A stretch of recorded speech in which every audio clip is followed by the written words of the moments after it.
Good evening, कैसे हैं आप लोग? आई थिंक आप लोग बहुत अच्छे हैं। तो मैं दीपिका और आज हम लोग वापस से रूल के बारे में जानेंगे। रूल हमारे बहुत सारे हैं, इसलिए हम डेली कुछ ना कुछ सीखते रहेंगे। ठीक है, आज हमारा रूल नंबर 9 है, रूल 9, जिसमें आज हम लोग जानेंगे इधर, either, neither, either, neither, both, any and none के बारे में। ठीक है, आज हम लोग इसके बारे में जानेंगे। ठीक है, तो चलिए अब हम लोग ये जानेंगे कि हमारे इधर में कितने पर्सन आते हैं, निदर में कितने पर्सन आते हैं, बोथ में, एनी में और नन में। ठीक है, कितने पर्सन आते हैं और हम कितने पर्सन में से कितने पर्सन का सिलेक्शन करते हैं, इसके बारे में जानेंगे। तो सबसे पहले इधर, सबसे पहले जो हमारा इधर है, जिसको हम आइदर भी कहते हैं, इधर में देखिए 2 पर्सन की बात होती है। इसमें कितने की बात होती है? 2 पर्सन की बात होती है, लेकिन दोनों में से किसी एक पर्सन को लिया जाता है। ठीक है, दोनों में से एक पर्सन को लिया जाता है। नीदर, नीदर की भी जो बात होती है ना, नीदर में भी 2 पर्सन की बात होती है, 2 पर्सन की बात होती है, और दोनों पर्सन में से 0 पर्सन, किसी की भी बात नहीं होती। ठीक, बोथ, बोथ की बात करें, बोथ में भी 2 पर्सन की बात होती है, 2 पर्सन की बात होती है, और दोनों में से दोनों पर्सन की बात होती है। ठीक है, दोनों में से दोनों पर्सन की बात होती है। हम दोनों पर्सन के बारे में बात करते हैं। एनी, एनी के बारे में जाने। एनी में ना मैनी पर्सन, यानी बहुत सारे person, any many, many person की बात होती है, और मैनी पर्सन में से किसी एक पर्सन की बात होती है। ठीक है, एनी में। और नन में, नन में भी मैनी पर्सन की बात होती है, मैनी पर्सन, और मैनी पर्सन में से 0 पर्सन की बात करते हैं। इतना समझ में आया आपको? इधर, नेदर, बोथ, एनी, नन, यानी कि इधर में 2 पर्सन की बात होती है, 2 पर्सन में से किसी एक पर्सन की बात करते हैं। नेदर में 2 पर्सन की बात होती है, दोनों में से किसी की भी बात नहीं करते हैं। बोथ में भी 2 पर्सन की बात, बोथ माने होता है ना कि 2, तो बोथ में भी 2 पर्सन की बात होती है, पर बोथ में दोनों पर्सन की बात होती है, किसी एक की नहीं होती है। ठीक है, एनी में मेनी पर्सन, बहुत सारे पर्सन में से हम सिलेक्शन करते हैं किसी एक की। ठीक है, और मेनी पर्सन, नन, नन में भी मेनी पर्सन आता है, लेकिन मेनी पर्सन में हम 0 पर्सन की बात करते हैं। ठीक, सबसे बड़ी बात अब हम बताएंगे आपको एग्जाम्पल के थ्रू। अब हम बताएंगे आपको एग्जाम्पल, और एक चीज और बता दें पहले आपको हम बोथ के बारे में। देखिए, बोथ हमारा, पहले हम बोथ के बारे में बता देते हैं। एक चीज बहुत ज़्यादा इंपॉर्टेंट है, बोथ हमारा जो है ना ऑलवेज पॉजिटिव होता है। इसके साथ हम निगेटिव लगाते ही नहीं, इसके साथ निगेटिव होता ही नहीं, ऑलवेज पॉजिटिव है ना, ये हमेशा पॉजिटिव होता है। हमेशा इसका जो आंसर होता है, या फिर इसका जो भी रहता है ना, वो सब का सब जो है, टेढ़ा हो गया, हमेशा जो है ये एस में ही आंसर होता है, नो में नहीं होता। और इस एग्जाम्पल में बताऊं, बोथ आर प्रेजेंट। ठीक है, यानी दोनों लोग प्रेजेंट हैं। बोथ और नॉट प्रेजेंट नहीं हम कर सकते, जैसे both are not present, both are not present हम नहीं कर सकते। नो, मतलब कि बोथ का यूज हम निगेटिव में करते ही नहीं। इतना आप अपने माइंड में रख ही लीजिए कि बोथ का यूज हम निगेटिव में नहीं करते, कभी नहीं करते। हमेशा ये ऑलवेज पॉजिटिव होता है, हमेशा पॉजिटिव होता है। ठीक है, और एक चीज, बोथ के साथ एक कंजंक्शन आता है। बोथ मतलब होता है 2 ना। अब जैसे मान लीजिए मैंने कहा राम और श्याम दोनों जा रहे हैं। ठीक है, तो यहां हम कह सकते हैं both Ram and Shyam both Ram and Shyam are going, Ram और श्याम दोनों जा रहे हैं, ठीक है। तो यहाँ पे कंजंक्शन क्या आया, एंड आया। लेकिन और भी हम मतलब कि पढ़ते हैं नाउन प्रोनाउन को, और भी हम सेंटेंसेस पढ़ते हैं, तो उसकी जगह पे एक कंजंक्शन की जगह पे अदर कंजंक्शन को हम ज्वाइन कर सकते हैं।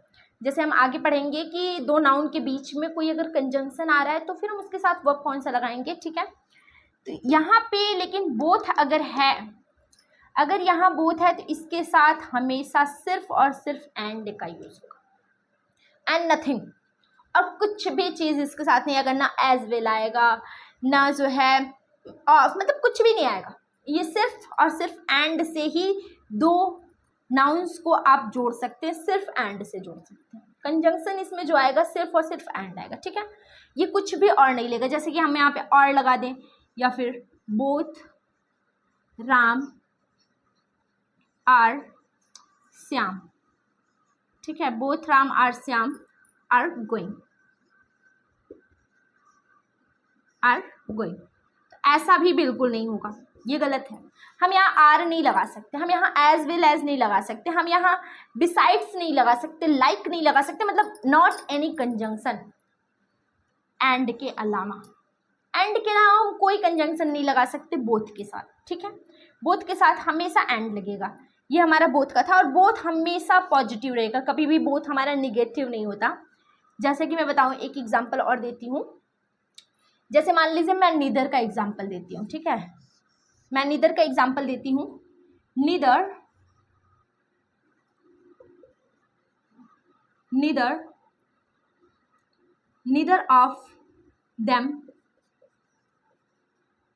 ऑफ देम प्रेजेंट, यानी उनमें से कोई भी प्रेजेंट नहीं है। अब हमने बताया था ना कि नीदर का यूज हम कितने के लिए करते हैं, 2 पर्सन के लिए करते हैं, यानी कि उन दोनों पर्सन में से कोई भी यहाँ प्रेजेंट नहीं है। तो क्या हम यहाँ पे कर सकते हैं, both of them, neither of them present, है ना, बोथ ऑफ देम प्रेजेंट। क्या हम ऐसे कर सकते हैं, हाँ, बोथ ऑफ देम, या फिर यहाँ पे हम कैसे, both of them not present, not present. Both of them तो प्रेजेंट सही था, both of them not present, ये तो गलत है क्योंकि यहाँ पे नॉट आ गया। तो ये हम नीदर के स्थान पे बोथ का यूज बिल्कुल नहीं कर सकते नॉट लगा के, ठीक है। तो ये हमारा रॉन्ग हो जाएगा। ये सही था, ये जो अभी मैंने इसके पहले लिखा था बोथ ऑफ देम, मतलब उनमें से दोनों, यानी दोनों में से दोनों, बोथ ऑफ देम प्रेजेंट, उपस्थित हैं, ठीक है, ठीक। इतना हम कर सकते हैं, लेकिन बोथ के साथ कभी भी निगेटिव नहीं आता, इतना आप ध्यान में रखिएगा, ठीक है। अभी हम लोग जानेंगे नीदर और एनी नन के बारे में। आप इसको नोट कीजिए, फिर हम इसको इरेज करते हैं।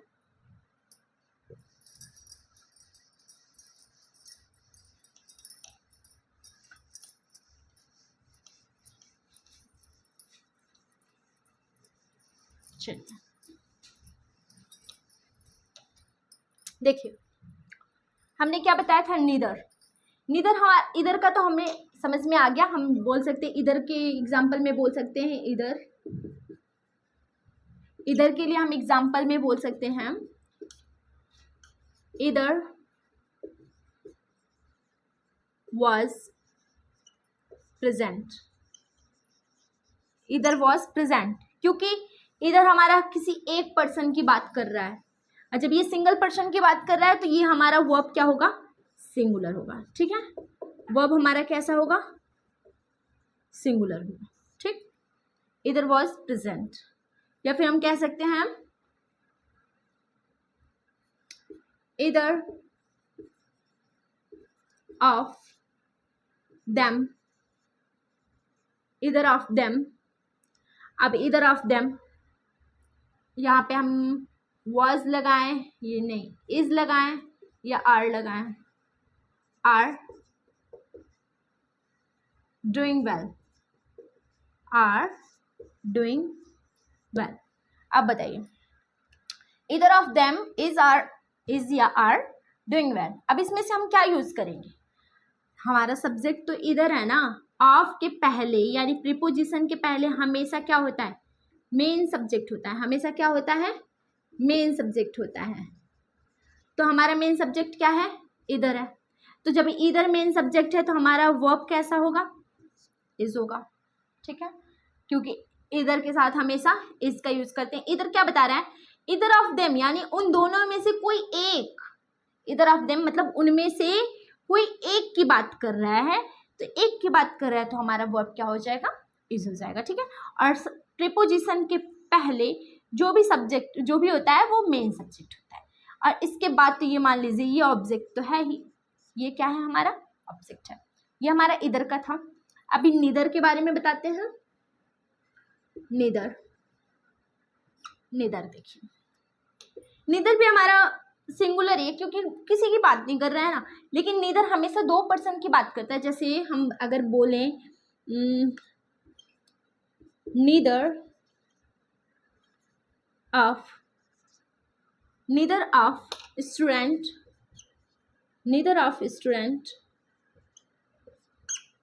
Neither of students were, was या were playing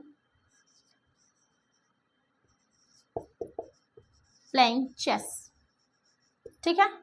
यानी कि बहुत सारे स्टूडेंट्स में से, बहुत सारे स्टूडेंट तो होंगे नहीं क्योंकि यहाँ नीदर की बात हो रही है, तो नीदर की बात हो रही है तो यहाँ कितने पर्सन होंगे, 2 पर्सन होंगे ओनली। तो यहाँ के 2 स्टूडेंट्स में से कोई भी चेस नहीं खेल रहा है। अब कोई भी चेस नहीं खेल रहा है तो हमारा ऑफ के पहले ये हमारा क्या हुआ, मेन सब्जेक्ट हुआ ना, ये हमारा मेन सब्जेक्ट हुआ। अब जब ये हमारा मेन सब्जेक्ट हुआ तो हमारा वर्ब क्या होगा, वॉच, ठीक है, क्योंकि नीदर हमारा क्या है, सिंगुलर है, तो वर्ब हमारा कैसा होगा, सिंगुलर होगा। समझ में आ गया बहुत अच्छे से। अभी हम बोथ के बारे में तो समझ लिए थे, अब हमारा एनी है तो हम एनी के बारे में समझते हैं। एनी, एनी, एनी का क्या सीन है, एनी यानी बहुत सारे में से, है ना। अगर हम कह दें any of students, any of students succeed, any of student succeed मतलब कि क्या है कि बहुत सारे स्टूडेंट्स में से किसी एक स्टूडेंट ने कोई एक स्टूडेंट हुआ जो सफल हुआ, है ना। एनी ऑफ स्टूडेंट्स, किसी एक स्टूडेंट की बात कर रहा है, और ये मेनी स्टूडेंट्स है, बहुत सारे स्टूडेंट है ये, ठीक है। ये क्या, कितने हैं, मेनी स्टूडेंट हैं, बहुत सारे स्टूडेंट्स हैं, और इसमें से किसी एक की बात कर रहा है, किसी एक की बात कर रहा है, तो वो हमारा है। तो यहाँ पे जो सक्सीड है, मान लीजिए ये तो हमारा पास्ट इंडेफिनिट है, तो यहाँ पे वर्ब का फर्स्ट फॉर्म या फिर सिंगुलर प्लूरल के बारे में तो देखेंगे नहीं, लेकिन यहाँ पे किसी एक की बात कर रहा है, और अगर एक की बात कर रहा है तो वहाँ पे क्या वर्ब लगता, सिंगुलर लगता है ना। और नन के बारे में बताओ, नन हमारा भी मैनी, जैसे अगर हमने कह दिया कि none of two students are present, none of two students are present, ठीक है। अब यहाँ पे देखिए 2 रॉन्ग है। कैसे रॉन्ग है, पहली चीज तो टू आ गया, टू के लिए हम क्या यूज करते हैं, नीदर का यूज करते हैं हमेशा। टू के लिए हम क्या यूज करते हैं, हमेशा नीदर का यूज करते हैं। इसके लिए हम नन का यूज करते ही नहीं है। नन के लिए तो हम मेनी स्टूडेंट का बात किया ना, यहाँ पे मेनी पर्सन की बात करते हैं, तो यहाँ पे नन का यूज नहीं होगा, यहाँ पे हम क्या यूज करेंगे, नीदर का यूज करेंगे, ठीक है।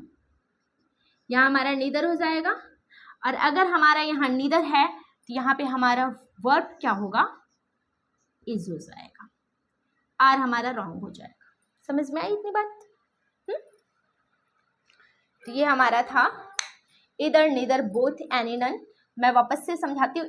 इधर का अगर है तो इधर हमारा 2 पर्सन में से एक पर्सन की बात कर रहा है, तो इसका मतलब यहाँ पे वॉज लगेगा, यहाँ पे सिंगुलर रहेगा, कोई एक पर्सन है, ठीक है। अगर मैं अकेली दीपिका हूँ तो फिर मेरे लिए तो सिंगुलर ही लगेगा ना, एज द सेम। और यहाँ पे आप देख लीजिए, either of them is are doing well, तो इधर ऑफ के बाद मतलब प्रीपोजिशन के पहले जो भी होता है वो मेन सब्जेक्ट होता है, और उसके बाद जो होता है वो ऑब्जेक्ट होता है, तो यहाँ पे क्या लगेगा, ऑफ कोर्स इज लगेगा।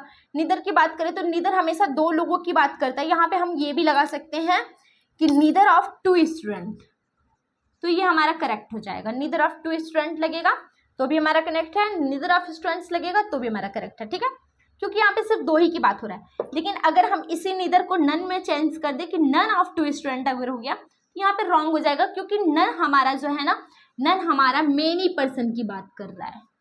यहाँ पे दो लोगों की बात नहीं कर रहा है, दो लोगों की बात हमेशा नीदर ही करता है, ठीक है। इस तरीके से हमारा ये रूल था इधर नीदर बोथ एंड नन।